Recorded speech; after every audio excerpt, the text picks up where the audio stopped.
everybody. Welcome to... Oh, what's going on? Gaz.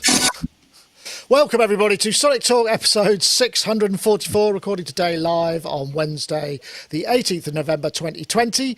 This is a music technology podcast. We talk about all things to do with music tech and synthesizers, music production, the technology behind distribution, everything that surrounds the entire ecosystem of all of that thing. And I want to say thank you very much to our friends over at iZotope, who will be...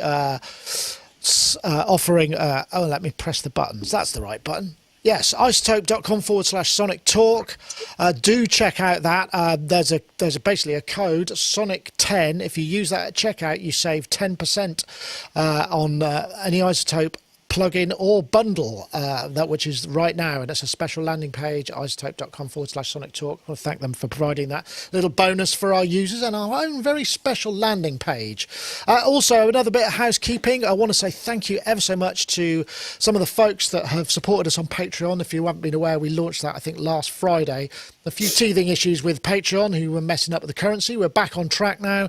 So I want to say thanks very much to Alex Abajar, George Napier, Bjorn Asahad, Steve Connolly, Andy Tors, Jog Aaron, Ranzi, John McMullen, to name a few that have just joined us up. So if you fancy helping us out and supporting the channel. In fact, I just posted today, I'll play a video. I posted the review of the Modal Cobalt 8. That's the full review. And this was the intro. That's now live. But then there's a little bit extra. I also hooked up some MPU stuff and I uploaded some patches. So if you're interested in that stuff, that's all going to be available on the Patreon page. This second half of the video is a bit of that. And this sounded really nice, I have to say. I was quite pleased with the way this came out. The MPE functionality on the Cobalt is compelling.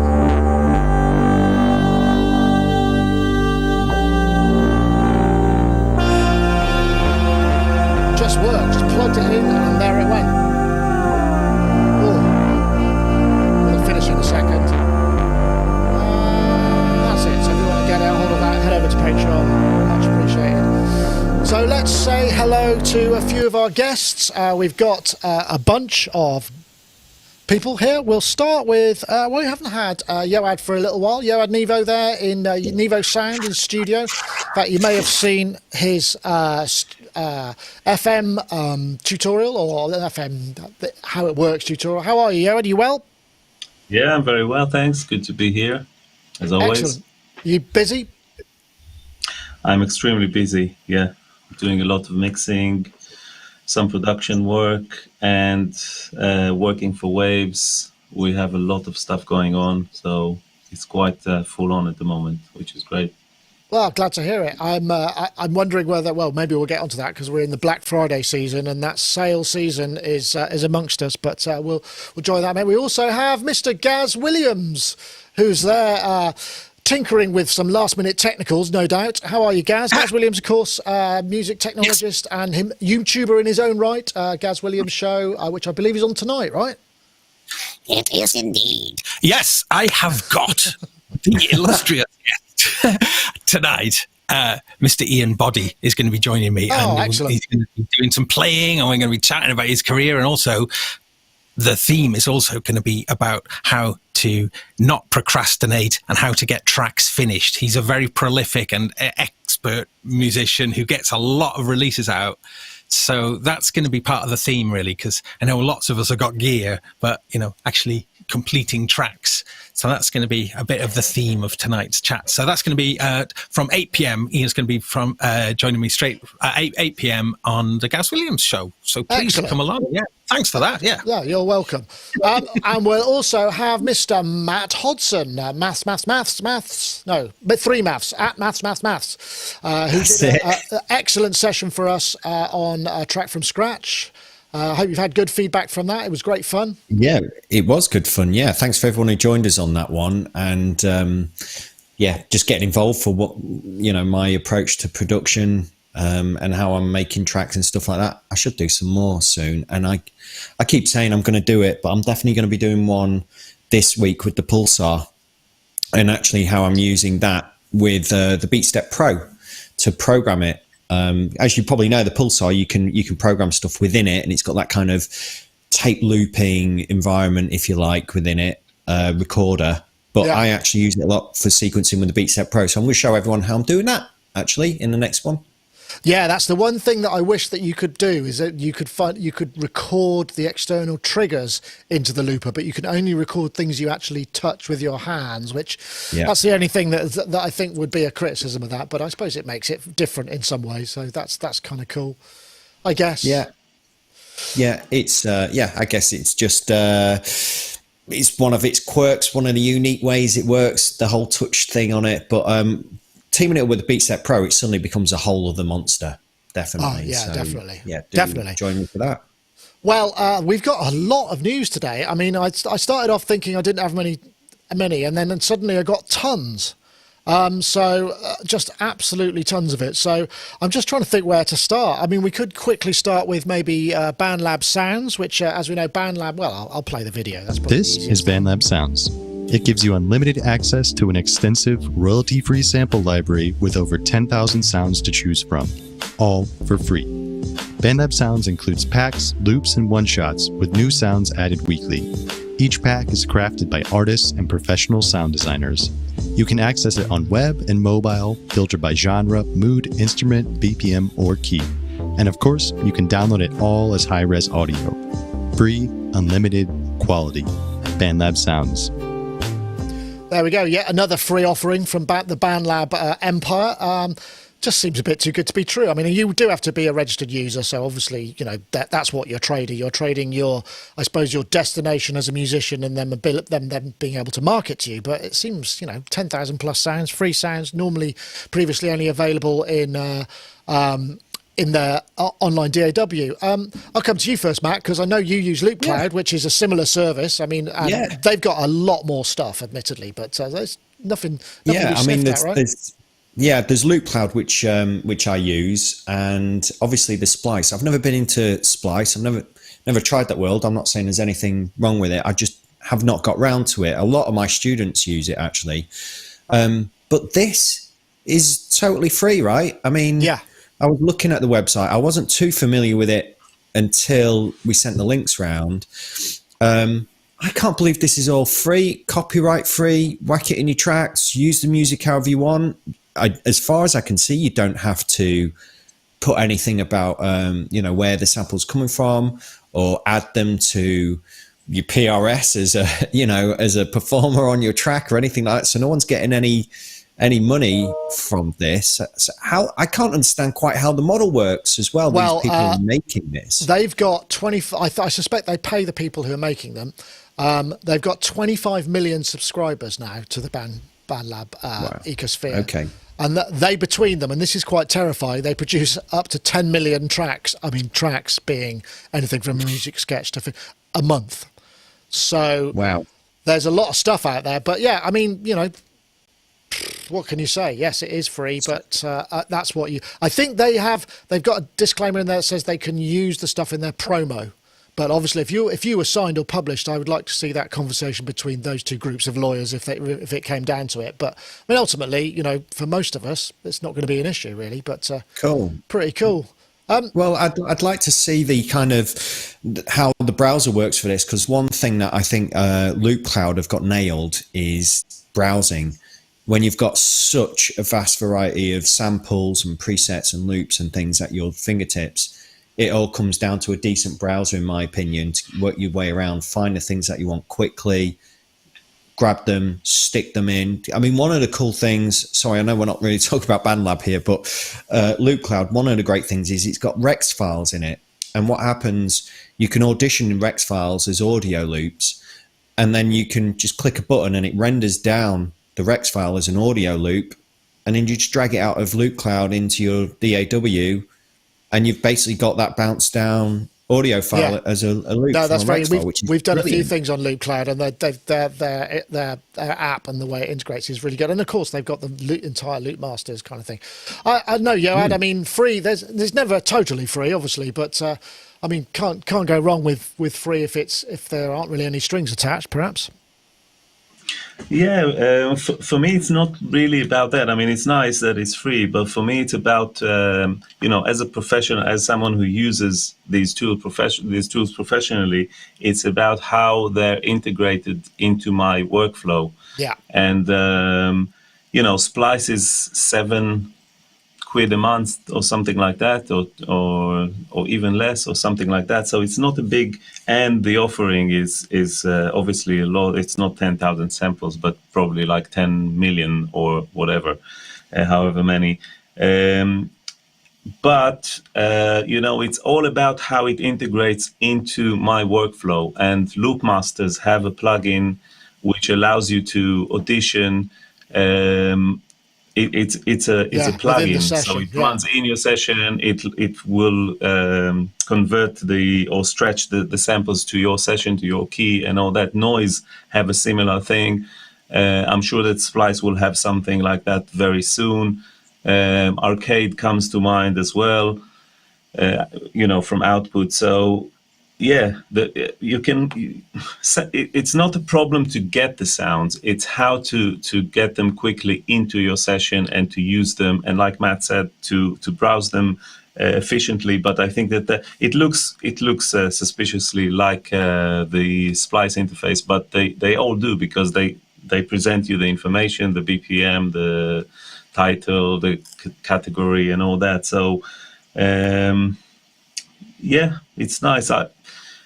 Just because something is free, because you can get tons of free samples anywhere, promos or demos or things like that are usable and copyright free. So it's just because something is free these days, it's not a good enough reason to go and download it if you're not going to use it. For me, it's about the workflow really, rather than the fact that it's free or not. I wouldn't be surprised if there's something coming along from them, because they're a very dynamic company in terms of getting new features out. All right, Gaz. I mean, is it commodification, or is it kind of enabling? I mean, they would say enabling, obviously, because that's yeah.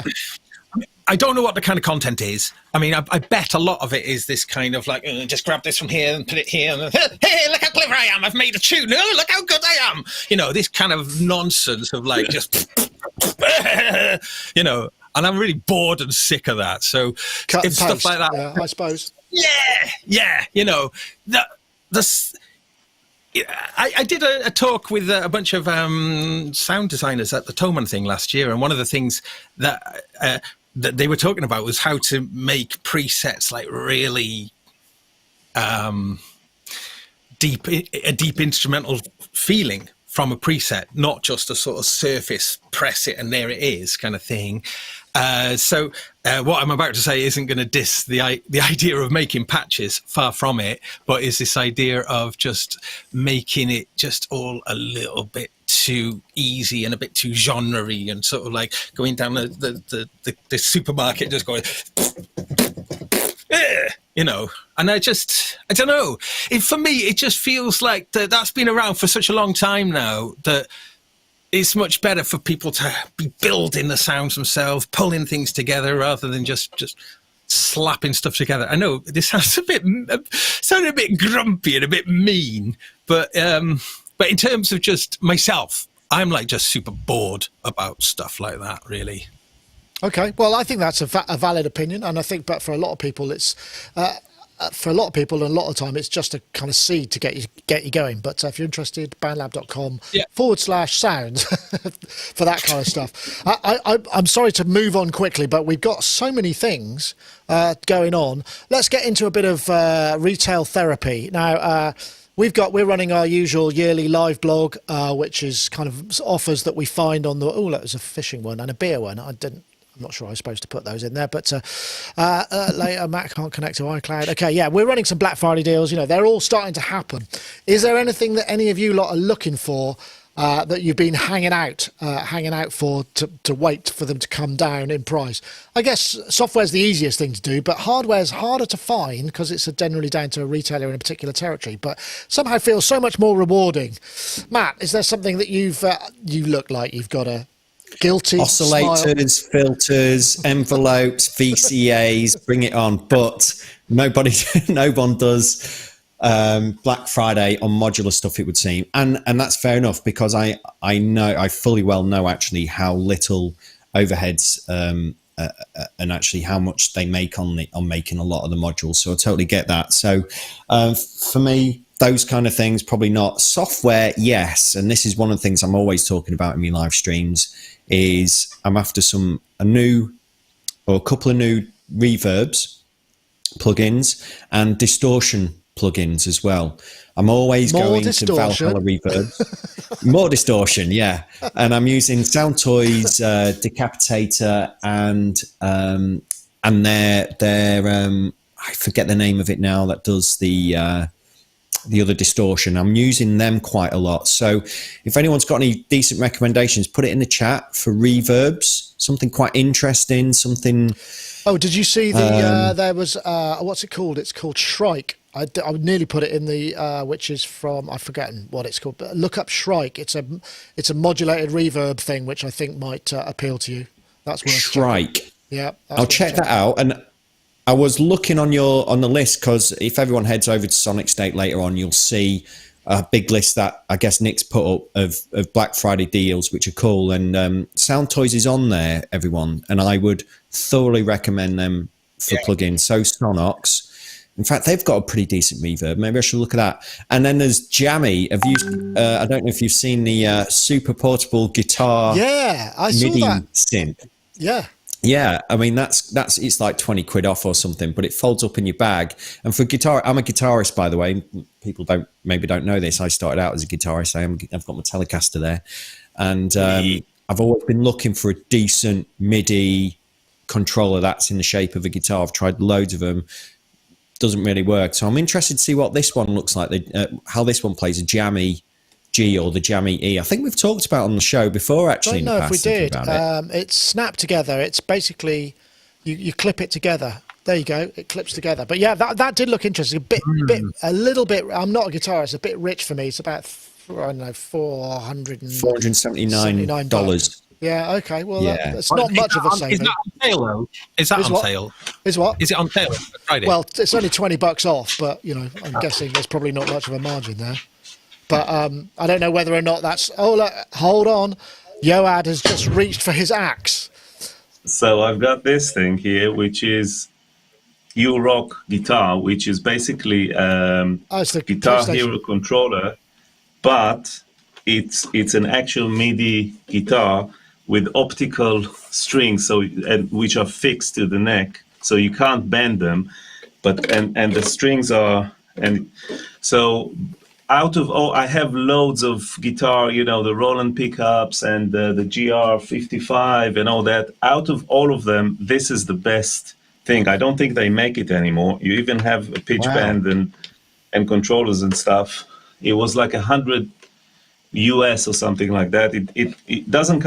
I guess you can maybe take it apart, but you'll have to use the screws or something. But it's like just from a performance perspective, because of all these controls, you always have like double notes and duplicate notes and stuff like that. This is the best one, and there's literally no latency, because it doesn't have to convert the actual sound, the actual audio. It doesn't have to detect the pitch or anything. It's just optical, so it's instant. It's really nice. The downside is that you can't bend the strings, but even on normal guitar, when you do that, it will bend unless you split it somehow to different MIDI channels, and that's a big so it will bend the whole thing, which you don't want anyway, unless you're playing something monophonic. So I don't think you can find them anymore. I saw one on eBay recently. I recommended it to someone, but I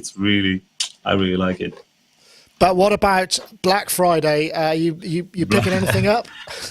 No, not really. I don't. No, I'm good. Fair enough. Gaz. Sorry. How about you? I knew you'd plug the industrial radio MIDI bass. I won't mention this when you're saying it's the best he's tried, but let's chuck that back. Black Friday. What am I interested in? Oh dear. I can see I think I blame Yoda Rack, but I've been eyeing up 500 series rack. Oh, Midas make a really amazing little chassis for 150, 160 quid for rack for 500 series. And that's dangerous. So How many slots? I've 6. And it's got some great switching at the back. You can just, one? you can do The Legend It's got the L10. and the 10. There's the 10. That's 200 Oh, the with 10 L6. slots. All right. Yeah, okay. with 6 slots. And if you can flip around the back, it's great because you can patch it however you want. And also it's got pass through as well. So you can just link one module through to the next module with the switches. Blimey. 152 quid. I mean, That's almost. You know it's a Behringer. Yeah, you know it's a Behringer. Yeah, we know. Yeah, absolutely. So, I mean, I've got respect for Midas. You know, Midas are the great. You know, I don't want to see them go be. You know, it's Well, they've been I guess involved in the creation of the X32. DeepMind, which is a great and the sim. DeepMind, yeah. So yeah, same team. You know, but I mean, thinking- it's just. You're thinking It's just- 500, are you? You get one of those, 152 quid, and then I'm looking at those Chandler things and like the Yeah, they're not EMI. going to be Black Friday sales, are they? That's going to cost you a mint. I don't know, maybe some, but no. But what happens on Black Friday? Some shops will do like 20% off all stock, won't they? I mean, Juno's been doing 10% off everything already, you know, and they're already super cheap. I mean, it's crazy. Wow. Yeah. Well, I just bought. there's definitely stuff out there. Sorry, I have bought. you I have- bought. Can I tell you? I have bought a Black Friday early Black Friday deal. A Zoom 8 H8, the weirdy looking handy recorder. Oh yeah, the octopus thing. Yeah. Yeah.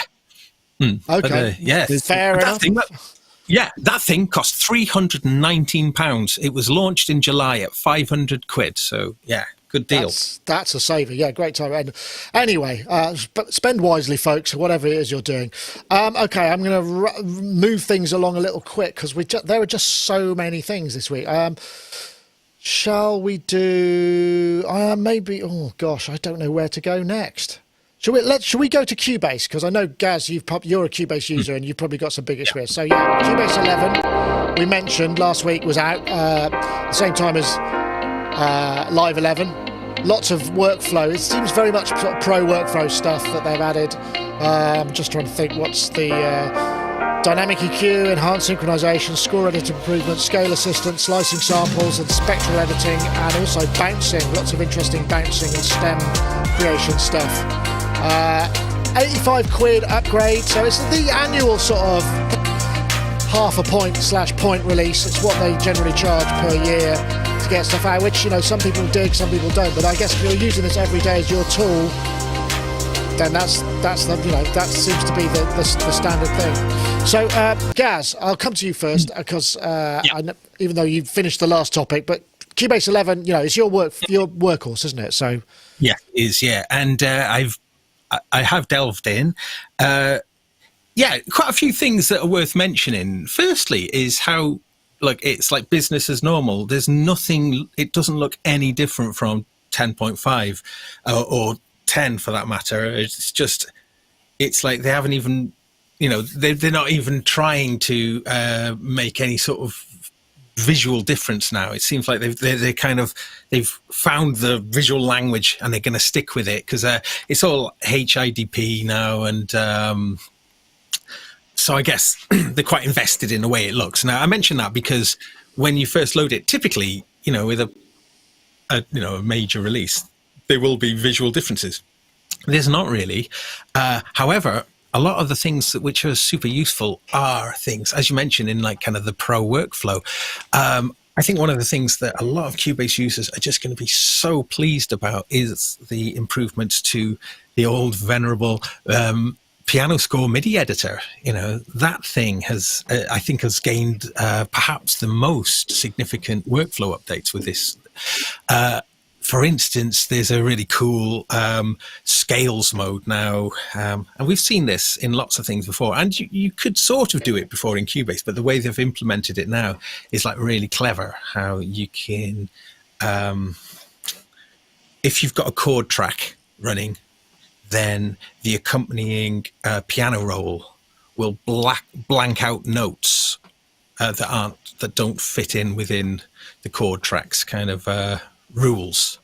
So it's there's many advances within this as well, within the just the way that you can scale it, block out notes.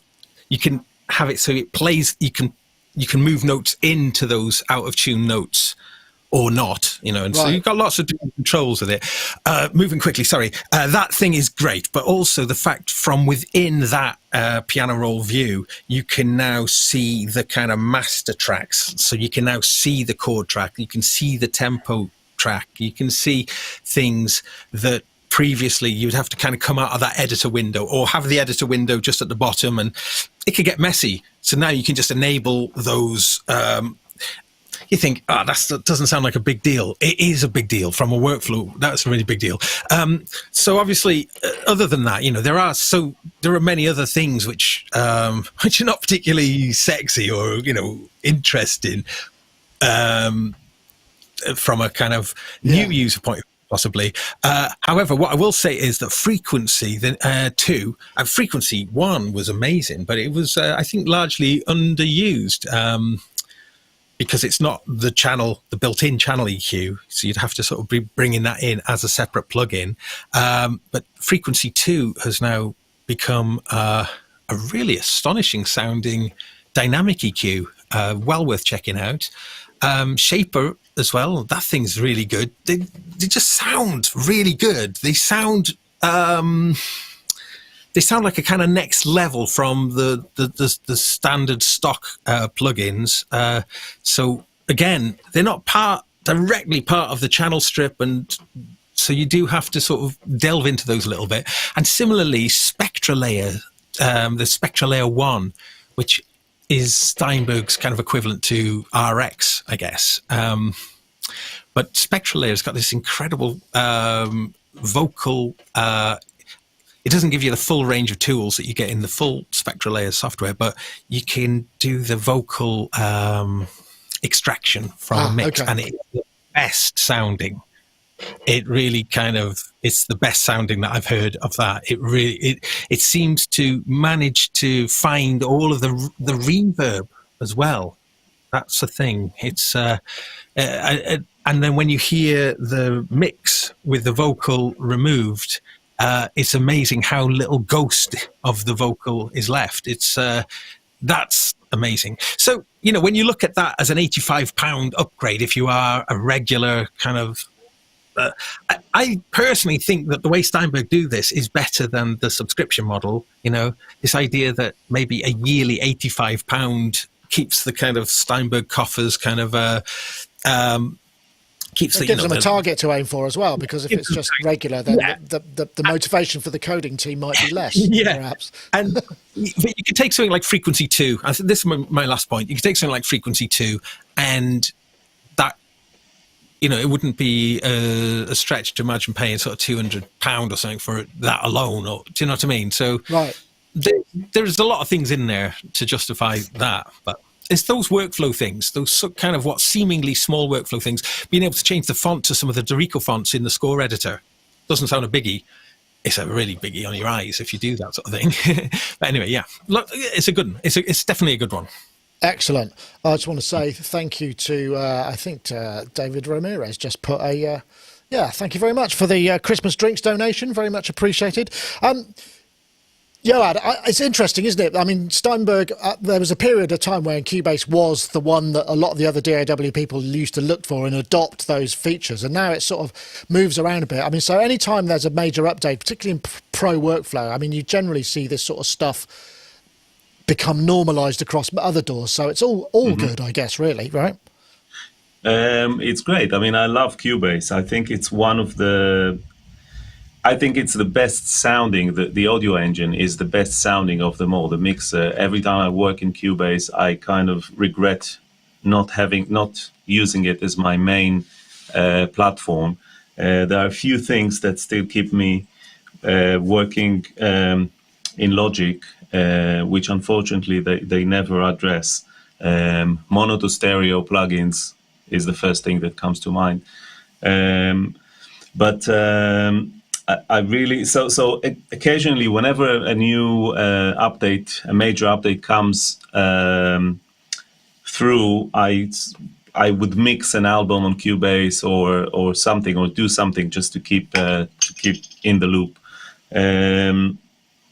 The one thing that was really cool to see in this update, like Gaz said, is the MIDI editor enhancement, and the one of them which I really like is the fact that you can have a grid for your pitch bend. So instead of, so you can have it snap, so you can say the grid, the pitch bend is two semitones up, 4 down, or something like that, and it will show you it on a grid. And you can either just draw your curves to that grid, or it can actually snap to that grid. So you can make a lot of, and they have curves for the. Okay. So that's really cool, because you can do a lot of sort of CV style work in that. In that environment, which is really cool. And the sampler looks, like you said, suspiciously like the Logic sampler, the sample track, I think it's called. It's you throw a loop, it will make it into an RX type thing, and all that, like exactly like Logic did on 10.5. Yeah, but it's a very, very powerful platform, Cubase. Yeah, I really like it. Excellent. So, Matt, do you teach it at BIMS or? No, we don't really use Cubase. We do get a few students coming in still using Cubase. I tell you what, we're actually getting more and more students coming in these days who are using Fruity Loops. That seems to be on the rise, but we don't really do Cubase. I will agree with Yoad though. Every time I go and use Cubase, I might do a tutorial with a student and bring their laptop in, they've got it on. The sound engine on it, there's something about it. I don't know if it's sort of the mid-range, I don't know, it's handling transients or something, but there's something very... Headroom. Yeah, the headroom on it, exactly, yeah. When I'm sat with them, I wish that I'd got into it much earlier. But I think the things that I'm looking for still in these days when I'm working in the computer is the ability to take stuff from a studio session to the live arena, and not just for me, because I do work for other artists who I work on their albums, or they've done an album and they come to me and they say, right, Matt, now we need to take this on the road. How do we turn this studio album into a live set? And of course that ends up in a non-linear playback engine like Ableton or Bitwig or something like that for them to use. And so for me, when I'm not seeing these things in DAWs these days, I'm too past it now to go back. Logic's brought in this kind of clip launching non-linear audio system in their latest update, which is kind of straight out of Ableton's book, I guess. So in some cases, that's made it easier for me recently, where I'm working with artists and they're sending me stuff in Logic, and I'm able to cut things up, chop them up, put things into looping for them, add effects, and apply MIDI controllers and things like that into. Well, just the last thing though I will say is, one of the great things looking at Cubase though is the amount of information you can get on the screen at once. It looks like you can have, it seems to be quite well in the way that they've designed how their windows can be open. You can have obviously the track playback, MIDI editor, sample editor, obviously plugins floating on there, but it all seems to be, I think that's really important these days, to have that overview of a lot of windows at once, particularly when you're working with things like CC messages and automation. Yeah, I mean, MIDI. the only thing I will say is, because I've forgot what the name of the synth that the drum layer synth, I've forgotten what it was. I found that the only problem is sometimes they just go really, really tiny in the system fonts that they're using, and it's really hard. If you're not like 20/20 vision, it can be a bit like, yeah, that's just too small for me. So that was my only criticism. But that's one thing that Cubase have still maintained, is their own kind of control over the windows and workspaces. Even with Cubase 11, it still doesn't, the Mac version still doesn't have like the full screen mode that virtually all Macs have. So you still have to always run it windowed, which, yeah, it's a little bit odd, but I think something that should be mentioned, though, about this particular update is the export, is the Mixdown export window and the way that works, because I think it is really clever. A lot of people who work in kind of maybe computer games where they're developing lots of assets, or if you're working on a TV show and there's, you know, lots of stings and incidental bits, all sorts of elements, will be really interested in these new export options. But I think the thing that's really cool is the queue, the job queue. And what that means is, say you're working on a mix, and at the end of the mix, you can set up the queue. You can set up a bunch of different jobs. So, like, one job could be it'll run off a mix that will be it'll be a full mix. All of the elements all bounce down with all of their inserts applied. And then another job could be a stereo mix down with the vocals turned off, so like an instrumental mix. And then another job could be an MP3, and then another job could be whatever you want. Right, so if you template it up, you could just go bing. Yeah, you can update any of those jobs. So if you change any of the settings, you can just update any of them. So once you're done, pow, and yeah, it'll then just work through that whole. Really useful for professional. It's stuff. Amazing. I mean, can I just come in here quickly? One thing that Kenny Campbell in the YouTube chat room says, disappointed that we've not mentioned the Cubase e-licenser problems upgraders and new users have been experiencing.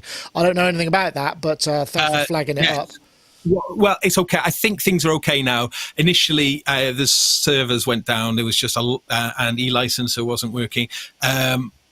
I managed to get it all working. Like yesterday, it all seemed fine. I didn't have any problems. So Steinberg did put up an apology, and they took down the ability to buy Cubase for a few days as well, just to kind of give the servers a little bit. Well, that seems like I think it was just a bottleneck. I think it's through. I think so I think you'll be all right for now. Excellent. Well, once again, I'm sorry to move things on a little bit, but we want to try and get things rolling. This was another one. Did anyone see the MicroMonsta2, the audio thingies thing? This thing is this looks very interesting. So this is MicroMonsta2. It's a little desktop synth, 2-part, 6 voice per part, with 6 voices, 2 times 6 voices of polyphony, 3 oscillators, 1 multi-mode filter, 3 envelopes, LFOs, 10 modulation slots, 2 operators per voice, 12 oscillator types, 12 blimey multi-sampled, 8 filter types per voice, deep modulation matrix. And it's €300. I mean, what on earth? That was the thing that surprised me. I mean, it's not the most amazing synth I ever heard, but I mean, it sounds pretty good. And I just thought, for that price, little guys being able to knock it out for that kind of price, and it looks like the sort of thing that's going to be quite easy to use. The interface looks fairly standard. I mean, yes, there's going to be some shifting and whatnot, but from what I can see, it looks pretty straightforward. I just wanted to give a shout out for that, because it actually sounds quite tasty for the price, for €300. 12 voices for €300. Yoad, I don't know if you've had a chance to check this. It's sort of that would fit in the center section of your knee for sure, I reckon, right?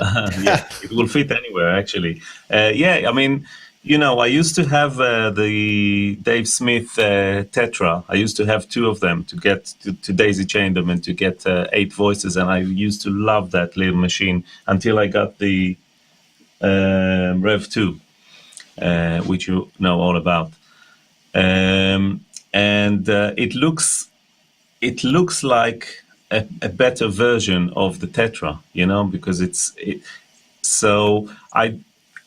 can you use it as a 12 voice? I'm not sure about that. I mean, it doesn't look like it, and also I guess this is mostly digital. It doesn't say analog in there anywhere. So, but as we know, DSP work has become just so. By the way, I want to give a shout out to Polymer, which is which does that, and you can turn it into you can turn poly with a with a Y. You can turn it into a 12 voice, because Polymer allows you, and this is what I use for. I have 4 Waldorf Pulse monophonic units, and I use them as a polyphonic Is that the plugin that for allows voice, you to right? because it can split the voices and send them to different ports and different MIDI channels and stuff. It's a really good Yeah, you mentioned that before. piece Actually, of that looks software. cool. So I guess you could Use that, use the two parts and turn it into a 12 voice, which is crazy cheap for that. Yeah, it sounds really good. I mean, it's always hard to judge by those demos, and I don't always check them, the YouTube demos, and I don't always check them here in the studio. So it'll be good to get my hands on one and to check it properly. But it seems like a no-brainer. Absolutely. Just want to say quick shout out. Thank you very much, Wagyu, for the Christmas drinks fund. That will buy someone a pint for sure. Matt, this looks like it might be right up your street. It's a little box with loads of voices. Yeah, this is cool. In fact, one of my students brought in the original one, the MicroMonsta, and I was actually really blown away when we plugged it in. We started playing around with it. Actually, how great it sounded. And there is quite a bit of difference between this one and the original one. You can see it all on their website. But I really like the sound of this and what was coming out of it, and the expression within it as well. I actually think that the videos that they've produced for this do it a lot of justice. It's really cool. Yeah, it's small. Yes, you've got a small screen and what have you, but actually it's very intuitively designed in terms of navigation and getting around of it. I'm talking about the original one here, so I'm presuming the navigation is pretty much identical by the looks of it. It looks like a really decent upgrade though from the original. €300, including VAT. Chuck it in your bag, take it on a plane. It could sit on top of the modular, no problem. Just get it in there. It is USB powered though. Yeah. Just if you didn't know. And it is stereo, I believe, but that comes out on a mini stereo jack, I think. That's a shame. There's one of the other products. Sorry, mate. Sorry to burst in, but what about the Sysx editor or anything like that? Do they mention it? No, they don't. They also say that they're currently out of stock, actually, but that I'm sure they'll be building some more. But yeah, good point. Yeah, I think it's just because they're ramping up. I think if they were to do an editor, it's these sort of things that's going to push the price up because they obviously have to invest in the development of that. I'm sure you know all about this. The one product though that I'm really interested in actually, and it's on sale now actually, and maybe this is a Black Friday, but it's only it's 50 quid off, 40 quid off, but it's their Reverb Dr. A. It's a stereo delay and reverb desktop effects processor with MIDI and CV inputs. And you've effectively got a delay and it's really cool. You've got a delay and a reverb in it with a high pass and a low pass filter on each one. And you can, I think they run in parallel, or you can choose to run them in series. Built like a tank. Again, chuck it in your bag. Looks really cool. I think that's going to be my Black Friday one actually. Okay. It doesn't say that they're out of stock here, so you might be onto a winner. Going to order one after this. Well, that looks live purchasing, great. Oh, okay. Out of stock soon then, possibly. So that's the audio thingies, Dr. A, which I think you can buy directly for them. Right. Okay. Yeah. Sorry to move things on. Did I already ask you, Gus? I'm so sorry. Sorry. No, carry on, Gus. Right. You go ahead. No, it's absolutely fine. It's just I think there's an interesting development of these kind of like desktop synthesizers, and this feels like it's kind of cherry picked a lot of the best of what we've seen so far. And I was thinking about how this year we've already seen the release of the Typhon from Dreadbox and Sound Vibes, which is a really great synth. And, absolutely brilliant. Yeah. And this, and then also maybe something like the TR6S from Roland, small little devices like that are really that sound great and really, I've just taken those. Typically, the smaller things like that wouldn't be anywhere near as feature rich. So, I think that's quite exciting. This looks brilliant. I'm really interested in this one. Tugrov in the Twitch, is that Twitch or Discord? I can't tell. I think it's Twitch. Says it does have a 12-voice monotimbral mode, so you'll be pleased to hear that, Yoad. So yes, it will do 12 that's voices. cool. That's nice. Okay, right. Phew, moving quickly along. So this is probably a bit out of reach for many of us, but I figured it was worth mentioning because this is quite a big development. So this is the new Pro Tools Carbon, which is a new audio interface which has 8 HDSP chips in it, HDX chips, 14 in, 14 analog out, 20 in, 2x8 IO, 192K, connects over Ethernet, using a kind of variant of the AVB, so I'm guessing it's going to be Mac only, don't know, needs gigabit.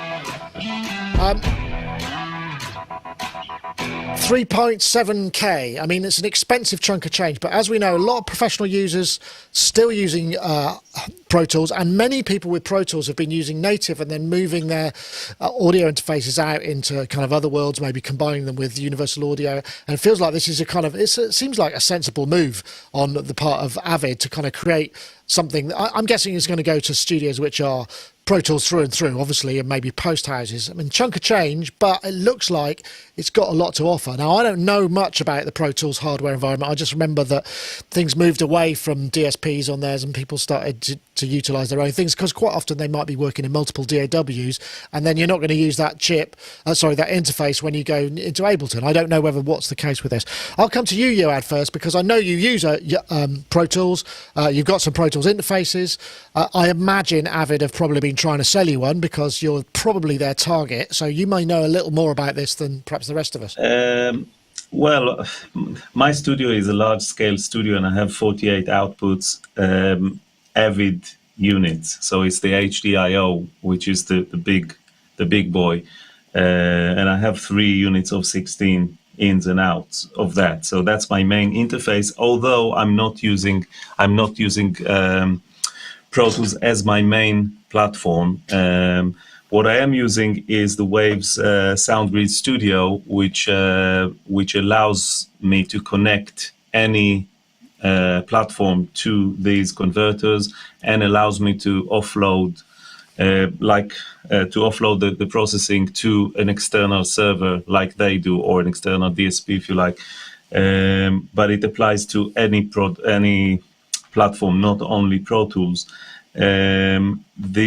So I don't think that I'm the target audience, target market. I think that the target users are the Apollo users, the UAD Apollo users, because it seems it just ticks all the boxes that the Apollo does, plus the ability to use your native processing power in conjunction with the DSP.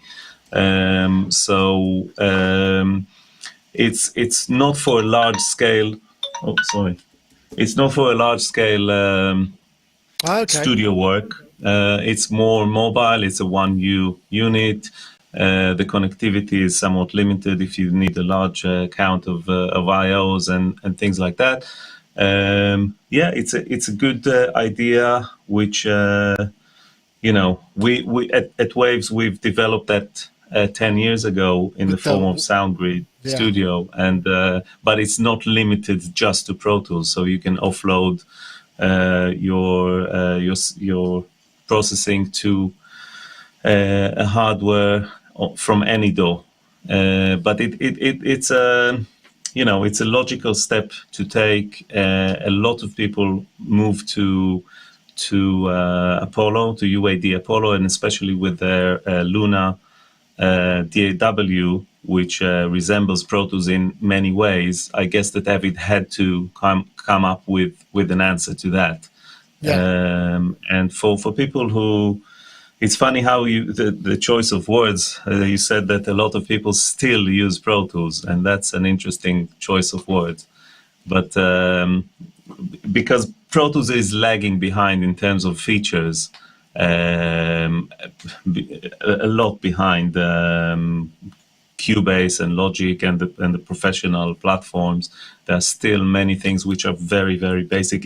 It can do a lot of things, but it's still very basic. Although everyone in post who does post uses it. It's the kind of standard, it's the industry standard. Absolutely. But they can, and they've collaborated with some third-party plugin brands to allow them to use this platform. That makes sense. I suppose it opens up. It makes sense for me that, this sort of thing would make, because then you get somebody makes I'm sure the IO, the A to Ds and whatnot are fantastic. It's just like there should be this sort of generic DSP format that allows, but I mean, I guess we're getting into this kind of, it's almost like a copy protection kind of system that you're building into it as well, which is also completely understandable. That's the UAD kind of path, because you can't, all their plugins, all their products are can run only on their hardware, so they don't need any other protection for that, because in any case you would need to buy the hardware. It's in the same way that the Logic kind of the Logic Pro protection is a Mac. You have to buy a Mac to use it. That's why it costs $200 because you pay for the hardware. I see what you mean. But in the AVID way, which still allows you to run native processing, is somewhere in between. Right. I know, Matt, but maybe with the new Macs, it won't be necessary because you'll be able to run a lot of plugins with low latency and all that, so you can use everything native. Yeah, well, we'll see. I know, Matt, do you do kind of Pro Tools post stuff and film sync? Is this the sort of thing that BIMs will have to put in an order for a whole bunch of to equip their rooms? Yeah, well, we actually hire real recording studios where we're teaching students. So we put them in real studios, which usually the front end is something to do with AVID, Pro Tools front end. Here in Brighton, for example, we use Brighton Electric, which is an amazing studio rehearsal room. And we pretty much hire that 7 days a week. And we give students time in there as well. They go in with the engineers and complete their work. And it's all pretty much Pro Tools front end in there. So we teach them Pro Tools in there and using that kind of front end.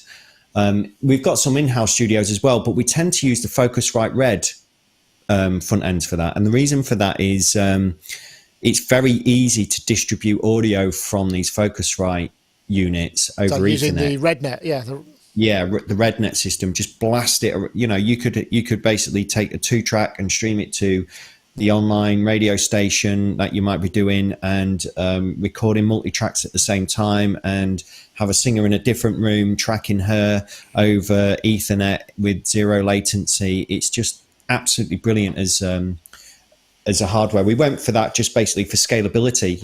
As education changes, you need to if you're spending a lot of money on front end systems, something like the RedNet system really allows you to grow the curriculum without having to spend another $3,000 again a few years later. And the idea for me now as well, buying something like this Pro Tools unit, I haven't got the same sort of studio as Yoad. Far from it. I used to have that kind of thing, and I've gone very much in the box. My front end is a Behringer. All I need is line inputs, 18 line inputs, and I'm happy. I do a lot of the mixing in the box, and I do my own modular stuff. Everything gets mixed pre on there and recorded in real time as I'm performing it. So for me to spend $3,500 on a audio interface these days just brings me out in sweats. I'd rather use that money to, I don't know what. That's the thing. I don't know what I'd do with that money these days. What do you do with $3,500? I don't know. There's only so many holidays you can go on, isn't there? Well, none at the moment, I suppose. But yeah, fair point. Gaz, I mean, it's interesting, isn't it? I mean, AVID go up and down, and and they've got that new program where they upgrade, they iterate the versions of Pro Tools by the month of the year that they're in, and all of that kind of nomenclature. This just feels like a sort of limiting. I mean, it's not limiting, but if you are a full-on Pro Tools facility or Pro Tools person, then this is probably going to be something you might be interested. But it's still still a lot of cash. I mean, it's more money than it's more expensive than the Apollo system, I think. I mean, Apollo's around about $2,000. You could get almost a couple of those. I don't know, it's hard to. Yeah, I mean, back in the days of the TDM systems, and then you could buy plugins that are TDM, and they would cost something like 4 times as much to get it on the TDM. And people who are like Pro Tools users would say, because it, Special. It's special. Yeah, it's. I don't know they can get away with that anymore, but I think Yoad hit the nail on the head with his with him mentioning universal audio, especially with Luna as well. So it's an interesting move. I mean, pretty much every plugin you buy these days comes with an AAX version, and I think mostly. Yeah. So, do you get a copy of Pro Tools with it if you buy it? I don't know. You get a 1 year subscription. 1 year You get a 1 year subscription for free. And by the way, AAX plugins are different to HDX plugins, which can run on the hardware, on the DSP. So the AAX is the native versions of the plugin. So having an AAX doesn't mean that you can run it on the DSP. But this and also from your but this one you can. With the bundled plugins in this product, you can. Okay. Right. Okay. Thanks. I mean, I think it's not really my territory though. So no, fair enough. So. I wanted to get it in. I mean, gosh, we've nearly got there. There was one more. Where to go? It's hard. Actually, the sad news of Bruce Swedien passed away, who was the genius engineer behind all of those great Quincy Jones produced records and a whole bunch besides. I mean, that's very sad news. I guess he was kind of getting on a bit, so it wasn't. I don't know that makes it any better, obviously, but a lot of people feeling the end of a bit of an era there. I mean, which just made me think, what must have been like to be the guy that works on all of those records. Have you done any stuff that he's recorded? Have you had any hands on any of his multi-tracks, Yoad? No. But his legacy is for an amazing, clear, punchy sound. He basically defined the sound of the 80s together with Clear Mountain for me, it's very sad.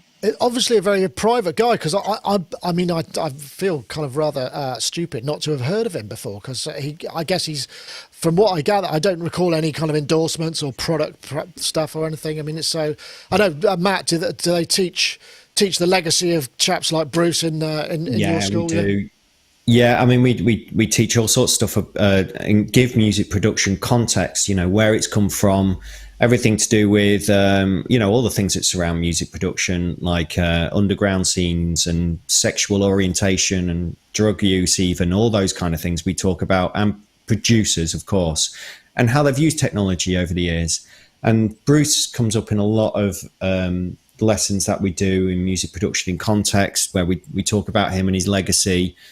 And I think the thing for me was his fusion of real instruments with electronic instruments, and how well he was able to putting them together. And you never really sat there and thought, that bass line's coming off as synth and that's a real guitar. And he just got them to work really well in the mix, the way he would get them to sit, the tone of them. Yeah, a great guy. And there's not a massive amount of information out there, and he wasn't one of these to really sort of go around shouting about it. I think he was quite a private man, and it's going to be sadly missed. And wow, great legacy he leaves behind. So thanks, Bruce. Yeah, well, I totally agree with that. I know that. I mean, he made some of the great classic albums. So. Well, if what's interesting with him though is if he was there from really early on. I mean, he made his name with "Big Girls." They don't. I'm not going to do it. Is that Jackson Brown? Frankie Valli in the Four Seasons. Okay. Cry, 1962. Wow. So, massive hit, 1962. He's been there through it all then, hasn't he? So in terms of knowing what is the right thing, had such a long career, and I was involved in so many successful projects that I think that I'm so sad just thinking. I was so sorry for even attempting Frankie Valli's falsetto, but I think so people who've been in that situation, and it's interesting. A lot of the pictures that you see of Bruce working is there's always like a team of people around. So I think he's probably used to working in those kind of environments. So having somebody who you can kind of rely on, who knows when something is right. I think that's probably his legacy is because Yoad said it spot on. Punchy. That's the thing, isn't it? I mean, Thriller still sounds incredibly punchy, given the technology. Yeah. It's still remarkable, and I mean, obviously Quincy is the man, isn't he, for getting that groove and everything. But that layering and that mixing. As I say, I think what I'm trying to waffle on about, though, is I think you could only get there with all of that history, going back to that big girls don't cry, and everything that happened. I agree. I mean, I don't want to leave it on a sad note, but maybe go and listen to some of those classic records and appreciate the skill and the legacy that he's left behind. It's a great loss, but also a great talent as well. Wow. Okay. Well, I'm being told that we've got too much news this week. We've been racing through it, and I am sorry to have been cracking the whip there a little bit, but there just suddenly was more. In fact, we didn't get through all of it. So maybe there's a couple left for next week when presumably there will be no news whatsoever. So I want to say before we go, I was going to put that. Yeah, do check out. Do go for the Sonic Discord. In fact, I've just got the Night Sky is coming for review, and that was something that was suggested over on this Discord chat by a guy called Rocky X, I think it was. He said, I don't suppose you get it in, and I thought, oh yeah, why not? And I contacted them, and they've sent one, so thanks for the suggestion. Sometimes we don't get everything, and there's not always time to review everything. I wish there was, but anyway, so do head over there if you want a bit of more extra chat. But thank you so much, chaps, for joining us. Matt, been a pleasure having you on. Do check out Matt on YouTube. He's going to be doing loads more live streams, right? Yes, I am. Like I say, I'll be doing this one with Pulsar, so head over and subscribe and hit that bell, because I just kind of go live willy-nilly. I don't really schedule it. So if you want to know when I go live, go hit that bell and subscribe and be the first to hear, because it's cool if you join me live, because you can get involved. You can talk to me and tell me to do stuff within reason. Well, I would concur. I've been told by our YouTube network manager that I need to say stuff like that quite a lot now. Make sure that you ring the bell so that when we go live or when we've got any new material, just to let us know, to let yourself know, because that's the way it happens. Because again, we do have some scheduled stuff, but we have some non-scheduled stuff. Once again, Mr. Wagyu, thank you very much for that extra pint for the Christmas drinks fund. Hopefully we'll all be able to get together and enjoy that. That's very kind of you. So yes, and Yoad, thank you very much for joining us as well. I guess you've probably got a record to go mix now, right? Yeah, true. Oh, right. I'm actually in the middle of a mix right now. Yeah. I still have a bunch of stuff running on this computer, and I was hoping that the connection will be stable enough. But and I've been checking it occasionally, but so far it's been good, I guess. Excellent. Well, thank you very much. It's been a pleasure having you aboard. We'll see you again next time. And Mr. Gaz Williams, thank you very much. Now you've got to go and prep for your show where you're hosting, so you can sit in the hot seat for a while, right? Yeah, and it will be a hot seat indeed, because Mr. Ian Boddy will be blowing my mind. So I think the seat will be hot because of the dripping brain is probably warmed the seat up somewhat. Yeah. But yeah, it's going to be good. He's going to be and I think for the first time we're going to be streaming the guest in stereo. So yeah, Ian's going to play for us. So and in stereo. So nice. That's interesting. Yeah, good. So glad to hear it. That's using Zoom now, which has now got this high quality mode. Can I just say something very quickly, because it was a discovery. We were trying to get the show set up earlier. and like read about this new thing and went to Zoom, just couldn't seem to enable it. What you have to do if you are a Zoom user and you want to stream stereo, then you go into the preferences, into the settings, and I couldn't see the advanced option because you actually had to sort of scroll down a little bit to find it. But once you do that, in the settings, you can then there's a little advanced thing. Once you go into that advanced thing, that's where the settings should be. But I didn't see them. The reason why I'm mentioning this is just if anyone wants to do that, when you go into that advanced, you might have to scroll it if it's hiding under the bottom there. There's an option to show in meeting option to enable original sound from microphone. So that's a very obscure. That's setting. not really. Yeah.